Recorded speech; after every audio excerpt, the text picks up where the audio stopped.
Je vous propose de continuer le sujet de dimanche passé.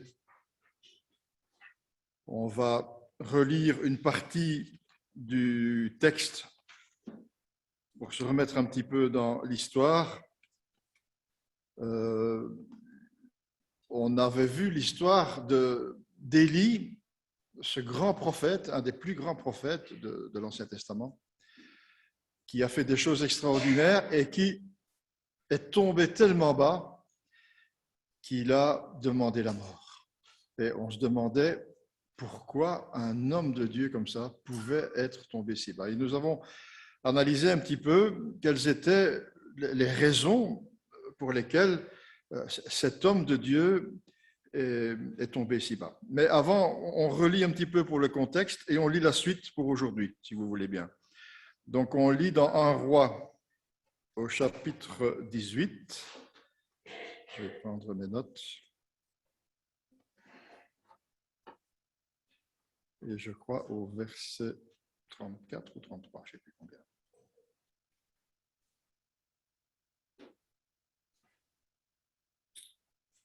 À partir du verset 36. Au moment de la présentation de l'offrande, Élie le prophète s'avança et dit : L'Éternel Dieu d'Abraham, d'Isaac et d'Israël, que l'on sache aujourd'hui que tu es le Dieu en Israël, et que je suis ton serviteur, et que j'ai fait toutes choses par ta parole. Réponds-moi, Éternel, réponds-moi, afin que ce peuple reconnaisse que c'est toi, l'Éternel, qui est Dieu, et que c'est toi qui ramènes leur cœur. Je souligne ça, afin qu'ils connaissent que ce soit toi, l'Éternel, qui est Dieu. Verset 38. Et le feu de l'Éternel tomba, et il consuma l'holocauste, le bois, les pierres et la terre, et il absorba l'eau qui était dans le fossé. Et tout le peuple vit cela. Ils tombèrent sur leur visage et dirent : car l'Éternel, c'est l'Éternel qui est Dieu, c'est l'Éternel qui est Dieu. Saisissez les prophètes de Baal, leur dit Élie, qu'aucun d'eux n'échappe. Et ils les saisirent et les firent descendre au torrent du Kison où il les égorgea. On va un petit peu plus loin, au chapitre 19, verset 1. Akab rapporta à Jézabel tout ce qu'avait fait Élie et comment il avait tué par l'épée les prophètes. Jézabel envoya un messager à Élie pour lui dire : que les dieux me traitent dans toute leur rigueur si demain, à cette heure, je ne fais pas de ta vie ce que tu as fait de la vie de chacun d'eux. Élie, en voyant cela, se leva et s'en alla pour sauver sa vie. Il arriva à Beersheba, qui appartient à Juda, et il y laissa son serviteur. Pour lui, il alla dans le désert où, après une journée de marche, il s'assit sous un genêt et demanda la mort, en disant : c'est assez maintenant. Éternel, prends mon âme, car je ne suis pas meilleur que mes pères. Il se coucha et s'endormit sous un genêt. Et voici, un ange le toucha, lui dit : lève-toi et mange. Il regarda et il y avait à son chevet un gâteau cuit sur des pierres chauffées et une cruche d'eau. Il mangea et il but, puis se recoucha. L'ange de l'Éternel vint une seconde fois et le toucha et dit : lève-toi, mange, car le chemin est trop long pour toi. Il se leva, mangea et but, et avec la force que lui donna cette nourriture, il marcha 40 jours et 40 nuits jusqu'à la montagne de Dieu à Horeb. Alors, pas beaucoup de place. Petit résumé de ce qu'on a vu le fois passé. Élie a eu une victoire éclatante avec le Seigneur. 850 prophètes de Baal et d'Astarté étaient contre lui. Ils ont fait une sorte de défi. Les 850 prophètes, toute la journée, ont prié, ont crié à leur Dieu, Baal et Astarté, pour qu'ils se manifestent et allument l'autel qui leur était destiné. Mais rien. Et Élie s'est moqué d'eux. Il a dit, criez plus fort, peut-être qu'ils dorment. Et finalement, à la fin de la journée, Élie a invoqué l'Éternel, comme nous venons de le lire, et le feu de l'Éternel a consumé l'holocauste que Élie avait dressé. Une victoire éclatante. Et la Bible dit, tout le peuple a crié, c'est l'Éternel qui est Dieu. Quelle victoire! Tout le peuple d'Israël. Et puis, les 850 prophètes, les faux prophètes d'Astarté et de Baal ont été liquidés. Voilà, quelle belle victoire! Mais voilà que Jézabel, une reine très très méchante, mauvaise, on raconte assez bien d'elle dans l'Ancien Testament, ne s'est pas convertie, elle, bien que Akab avait l'air, son mari avait l'air tout de même d'avoir été touché, d'avoir vu ce miracle extraordinaire, mais non. Elle a défié Élie en disant, voilà, demain, ce sera ton tour, mon gaillard. Et Élie a eu peur. Alors pourquoi un homme de Dieu a-t-il quelque part, après une si grande victoire devant 850 prophètes, a-t-il eu peur d'une parole de cette reine? Et la première conclusion que nous avions tirée, après avoir réfléchi et débattu, c'est que Élie croyait que le combat était terminé et qu'après une telle victoire où tout le peuple se tourne vers l'Éternel, le combat est terminé et que voilà, c'est fini. Il va avoir un moment de repos, un moment où il va pouvoir prendre des vacances. Enfin, je ne sais pas si c'est ça qu'il pensait, mais voilà, un moment de relâchement. Mais non, non. Le combat n'est pas terminé, Élie. Et tu ne dois pas lâcher les bras. Le combat continue. Et attention, j'ai averti, et je le répète, attention quand tout va bien dans notre vie chrétienne. Attention quand le Seigneur répond à nos prières. Faisons attention quand on est bien avec le Seigneur. Parce que nous ne devons pas nous relâcher. Le combat continue. C'est ce que nous avions développé la fois passée, ne pas se relâcher après une grande victoire. Mais ce n'est pas fini. Il y a d'autres leçons. Et la deuxième leçon que j'aimerais voir avec vous ce matin, c'est que si nous voyons Élie découragé, il a tout lâché, il a lâché le ministère, il a lâché son serviteur et compagnon fidèle, et le voilà en train de fuir dans le désert. L'avez-vous entendu prier? L'avez-vous entendu demander conseil à Dieu? À celui qui a toujours et sans défaillance été sa force et sa délivrance. Élie s'est laissé impressionner par l'ennemi et ne s'est plus préoccupé que de sauver sa vie. Et tout à l'heure, je vous ai dit, on va souligner, pour que l'Éternel voie. C'était sa préoccupation.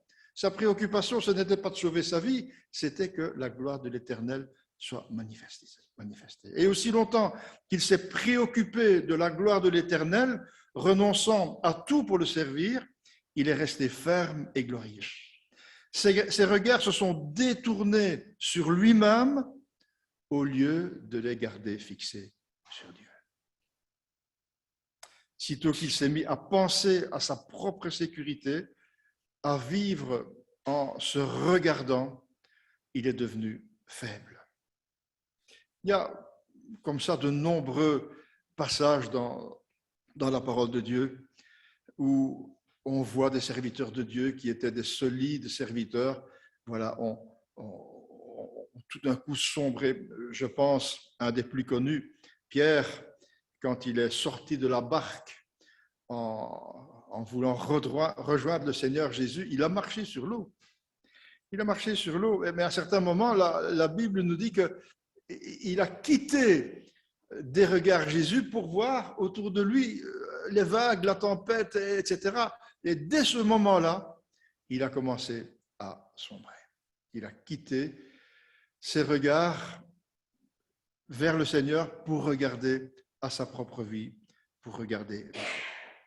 Il en est même de nous, mes bien-aimés. Nous sommes fermes et forts quand nous sommes prêts à donner notre vie pour le Seigneur. Et nous sommes faibles dès que nous voulons la sauver. Nous sommes forts quand nos regards sont fixés sur Jésus. Nous sommes faibles quand il regarde sur nous-mêmes.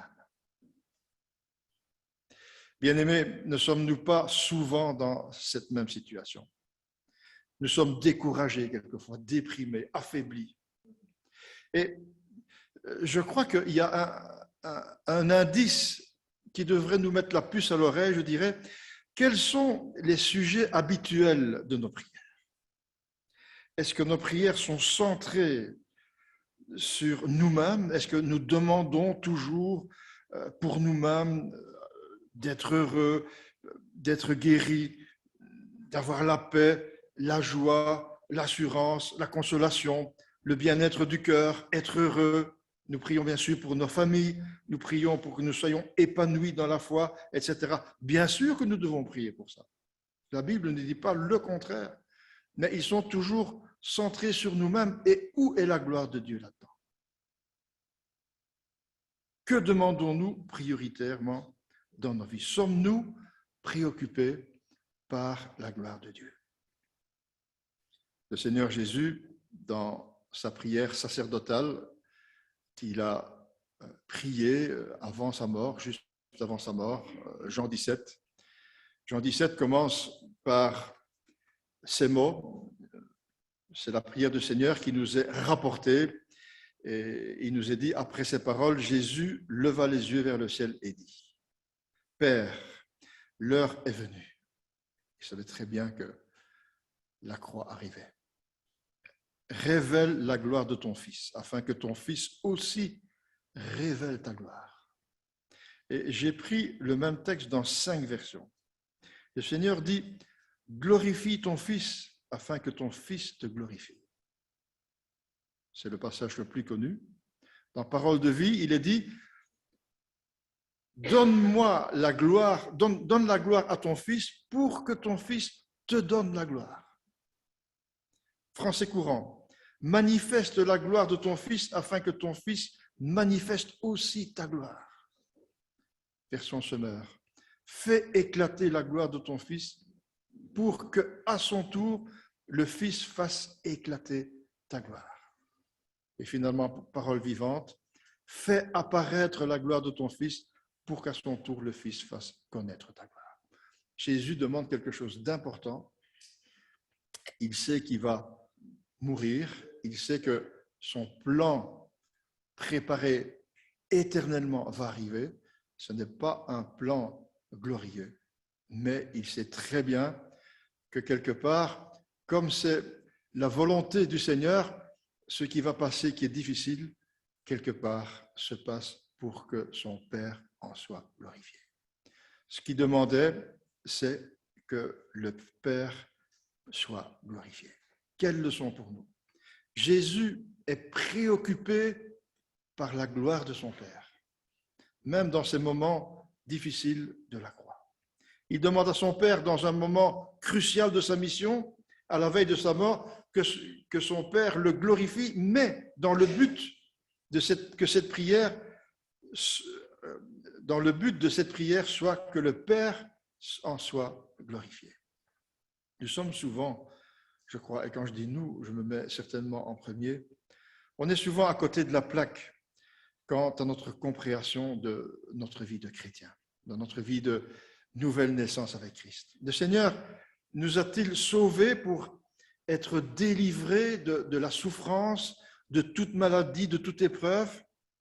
A-t-il fait de nous ses enfants pour nous rassasier de bénédictions matérielles, d'un confort même de l'âme, comme si, en devenant chrétien, Dieu nous calfeutrait dans une belle demeure bien décorée où nous allons passer le reste de notre vie à nous reposer dans un fauteuil confortable. C'est quelquefois ce que nous croyons. Et c'est quelquefois ce que nous attendons de Dieu, en disant maintenant qu'on est chrétien, voilà, ça va ça va aller mieux. Quelquefois, on se trompe, mes bien-aimés. La piété est caractérisée par un service actif, dans un complet renoncement à soi-même. Élie, quelque part, avait oublié ça. Le Seigneur nous rappelle qu'il a dit à ses disciples, si quelqu'un veut venir après moi, et j'espère que chacun d'entre nous ici avons ce but, c'est de suivre le Seigneur, eh bien le Seigneur dit qu'il renonce à lui-même, qu'il se charge de sa croix et qu'il me suive. Car celui qui voudra sauver sa vie la perdra, mais celui qui la perdra à cause de moi la retrouvera. Élie était tombé, si vous voulez, dans un moment de sa vie où, voilà, c'était à lui qu'il regardait. Il a baissé les bras. Il a eu peur, quelque part, d'une menace qui lui avait été donnée, et on a vu la fois passée, je ne reviens pas là-dessus, pourtant, cette menace, elle était basée sur rien du tout. Élie, les conséquences de son attitude ne vont pas tarder à se manifester. Le verset 3 nous dit qu'il abandonne son poste de prophète, il se sépare de son fidèle serviteur et compagnon, il le laisse à Beersheba, verset 3.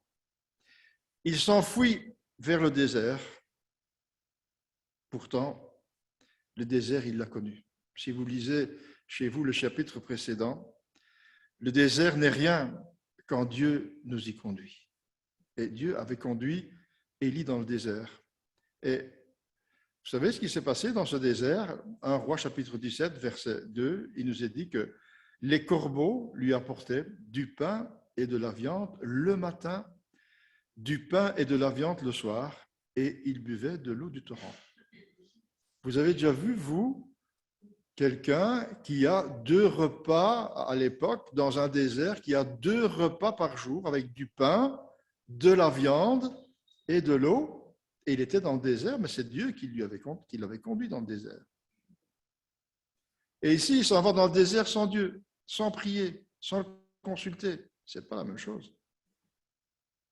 Il s'en va et espère peut-être se réfugier là, un peu comme Jonas l'a fait, loin de tout, loin de Dieu, loin du combat spirituel.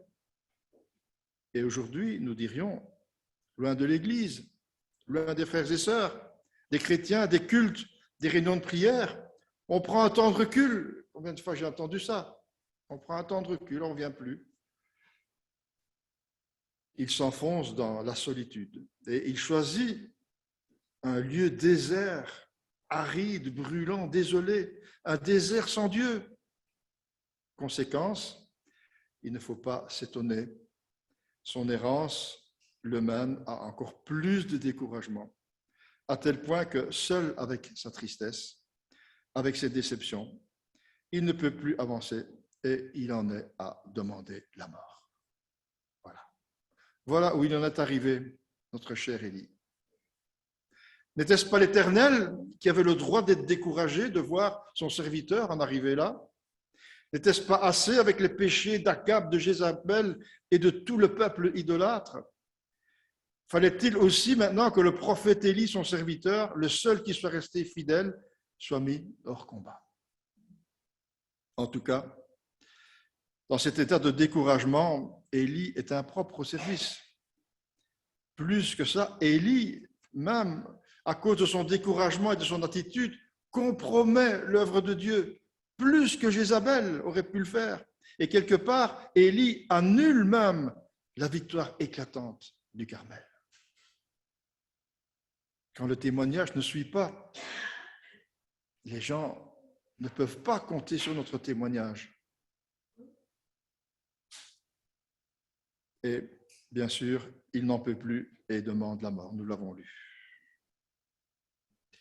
Quel enseignement en tirer pour nous? L'attitude d'Élie, bien sûr, n'est pas un modèle pour nous. Pourtant, nous tombons aussi facilement comme lui, n'est-ce pas vrai? Il nous arrive, comme lui, de lâcher prise, de lâcher la prière, la lecture quotidienne de la parole de Dieu, de lâcher l'Église quelquefois.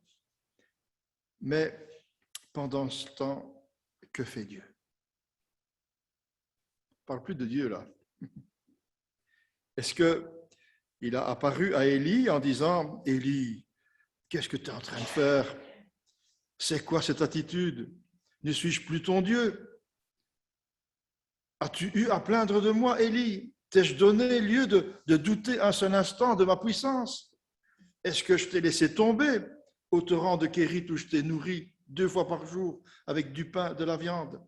Est-ce que je t'ai laissé tomber à Sarepta? Est-ce que je t'ai laissé tomber au mont Carmel?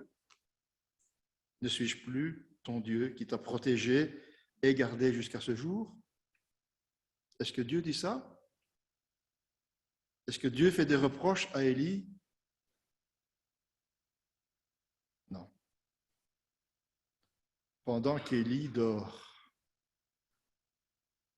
épuisé par une journée de marche dans le désert, un désert ardent, Élie a trouvé un arbre, un genêt, avec un petit peu d'ombre pour se reposer. Et là, il est tombé endormi.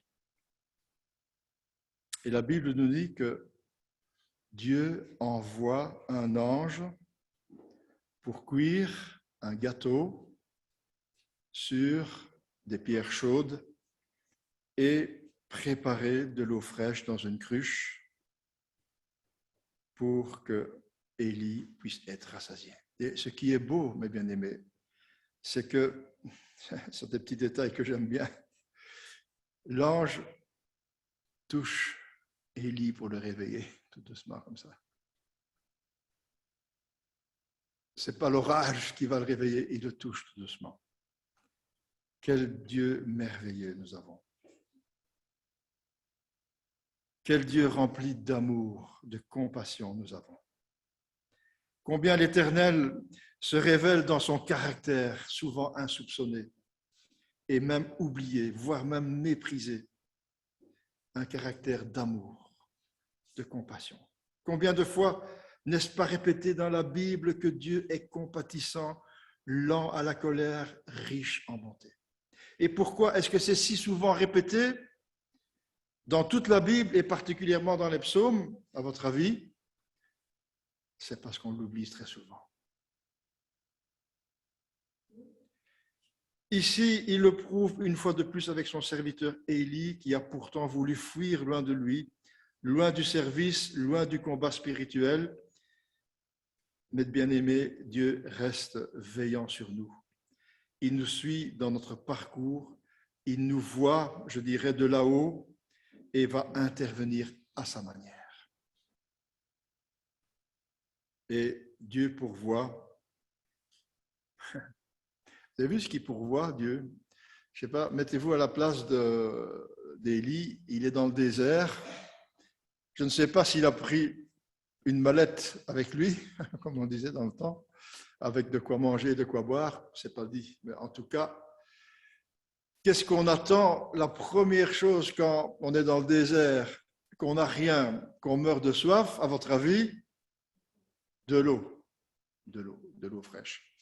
Et le Seigneur a pourvu de l'eau fraîche. Le Seigneur a pourvu de quoi manger. Et Élie est réveillé tout doucement et invité à manger et à boire. Et il se laisse quelque part récupérer et se laisse... non, l'ange, après qu'il ait mangé et qu'il ait bu, voit qu'Élie a encore besoin de dormir un petit peu. Il le laisse encore dormir un petit peu. C'est beau tout ça. Comme le Seigneur a compassion de nous. Mais une deuxième fois, on l'a lu, l'ange touche de nouveau Élie et lui dit « mange et bois ». Mais oui, Élie, ce n'est pas pour dormir que Dieu va te permettre de reprendre des forces. Dieu a un projet pour toi, Élie. Une surprise même, un plan d'amour. Élie, je n'ai pas encore fini avec toi. Je vais te donner des forces pour marcher 40 jours et 40 nuits, car ça en vaut la peine. J'ai quelque chose à te montrer au bout des 40 jours. Je vais t'amener à Horeb, la montagne de Dieu. Je ne vais pas vous dire la surprise que Élie va recevoir là-bas. Je vous invite à le lire chez vous, dans 1 Roi, chapitre 19. Bien-aimés, Dieu ne nous a pas promis de nous épargner les difficultés et les peines de la vie. Quelquefois, le désert que nous traversons nous semble long, trop long, 40 jours, Seigneur, dans un désert et nuit. Non seulement long, mais quelquefois ce désert est particulièrement aride, écrasant de chaleur. Mais la force pour le traverser nous est proposée par Dieu. Malgré nos chutes, malgré nos découragements, malgré nos manquements. Souvent, notre prière est que le Seigneur veuille nous épargner cette épreuve, ou nous en éloigner, ou nous transporter. Seigneur, toi tu peux me prendre ici et par un miracle me faire sauter les 40 jours là pour arriver là où tu m'attends, mais je ne vais pas passer ces 40 jours. Seigneur, je te prie que tu me prennes, que tu fasses un miracle et que tu me prennes pour éviter tout ça. Quand nous faisons confiance à Dieu, quand notre foi tient ferme, il est beaucoup plus avantageux de traverser l'épreuve avec le Seigneur. Car il nous dit dans sa Bible, dans sa parole, qu'au travers de l'épreuve, Dieu nous propose aussi le moyen d'en sortir et d'en triompher. 1 Corinthiens 10, 13, aucune tentation ne vous est survenue qui n'ait été humaine, et Dieu qui est fidèle. Est-ce qu'il fallait encore le répéter? Dieu qui est fidèle ne permettra pas que vous soyez tentés au-delà de vos forces, mais avec la tentation, il prépare aussi le moyen d'en sortir afin que vous puissiez la supporter. Le Seigneur te prépare, bien-aimé, un repas, là, juste à côté de toi.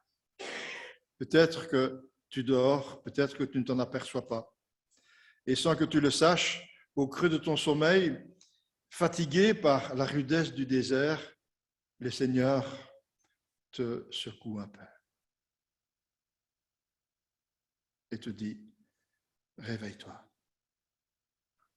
Il veut nous réveiller en douceur.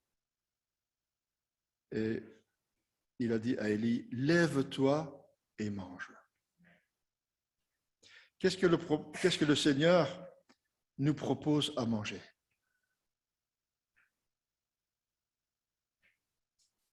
La Bible, qui est la parole de Dieu, les psaumes, combien de passages nous encouragent quand nous voyons David comme nous en pleine épreuve se confier en Dieu avec foi et confiance. Nous avons comme nourriture les paroles du Seigneur Jésus qui dit « Venez à moi, vous qui êtes fatigués et chargés, je vous donnerai du repos. » Quelquefois, nous n'avons plus d'appétit et nous n'avons plus le goût pour la lecture quotidienne de la Bible. Nous n'avons plus la force de prier. Ça nous arrive à tous, mes bien-aimés, ça m'arrive à moi aussi. Mais c'est alors qu'intervient l'obéissance.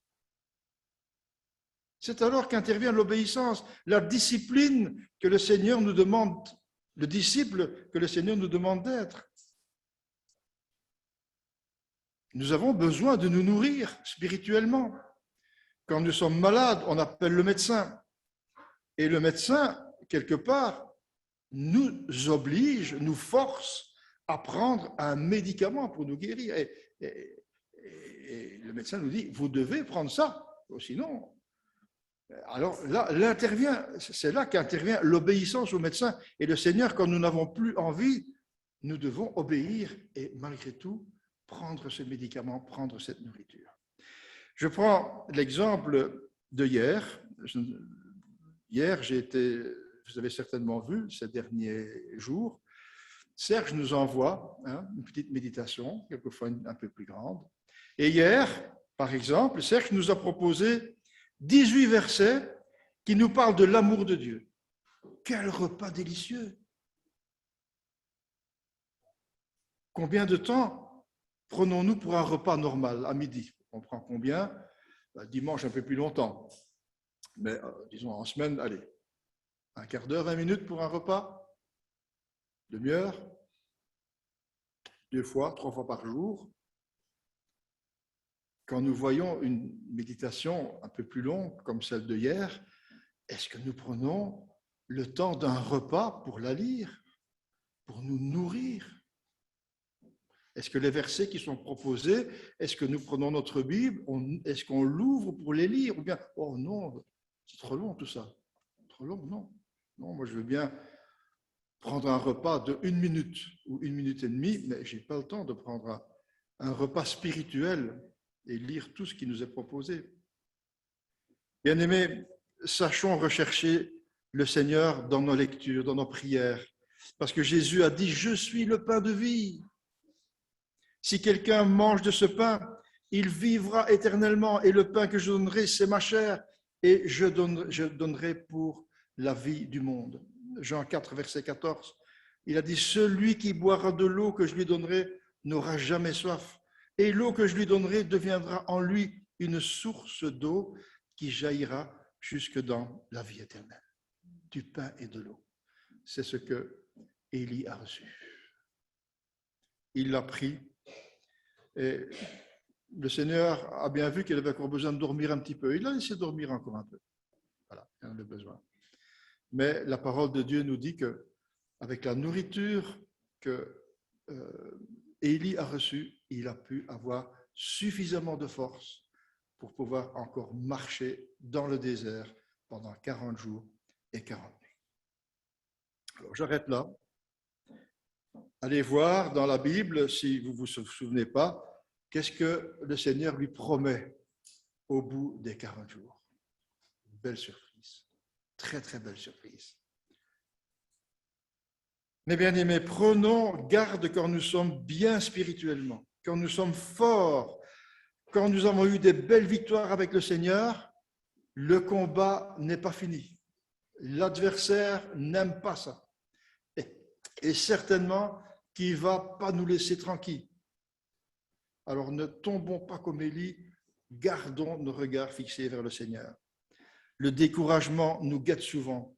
Sachons voir aussi les ressources que le Seigneur a en réserve pour nous. Quand il nous réveille doucement et qu'il nous propose de quoi prendre des forces pour continuer le combat et la vie de tous les jours.